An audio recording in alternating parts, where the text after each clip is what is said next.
En vrai, j'ai pété un câble. Mon fils, il rentre de l'école, je lui demande comment ça s'est passé. Là, tout de suite, il pleure.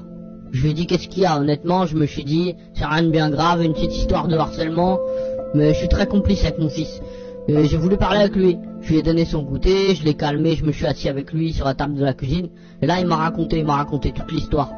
Il a été mis nu devant toute sa classe. Le prof lui a demandé de toucher une autre fille de sa classe. Les éducateurs pédagogiques lui ont demandé de toucher le sexe de la petite fille, d'essayer de lui rentrer un doigt, etc. Je peux vous faire des dessins.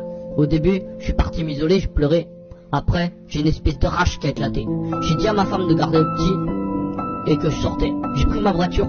Au début, j'ai attendu dehors. Je voulais l'éclater. Je voulais l'éclater avec ma bagnole, mais il sortait pas. Alors, je suis rentré dans l'école. C'était encore ouvert. Je suis parti dans le bureau de directeur. Là, il était encore là. Là, j'ai pas parlé. Il a tout de suite reculé, tout seul. J'ai pris le bureau. Je l'ai retourné par terre. J'ai mis des coups de pied. J'ai pété tout le pied du bureau. J'ai arraché le tiroir, je l'ai menacé. J'ai parlé avec la maman de la petite fille que mon fils a touchée. Sa fille lui avait tout dit. Lui avait raconté que mon fils avait essayé de lui rentrer un doigt, etc. En même temps, j'ai pété un câble. En même temps, comment tu veux que je reste calme? Comment tu veux que je reste calme avec des histoires comme ça? Je peux pas.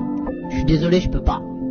On a des pédophiles dans nos écoles, c'est pas possible. Je peux pas laisser faire.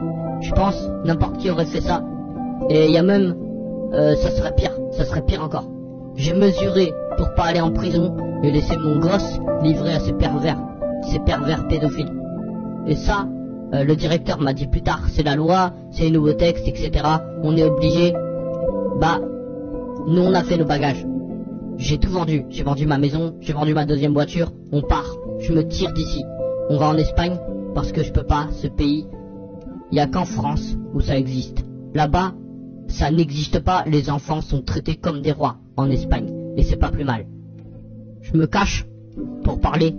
Je veux pas qu'on voit mon visage parce que faut pas croire. Mais il y a plein de gens. Qui sont d'accord avec ces conneries, avec ces pédophiles, avec tout ça. Il y a plein de gens qui sont d'accord. Alors méfiez-vous quand vous parlez à visage découvert, parce que ça peut vous retomber dessus.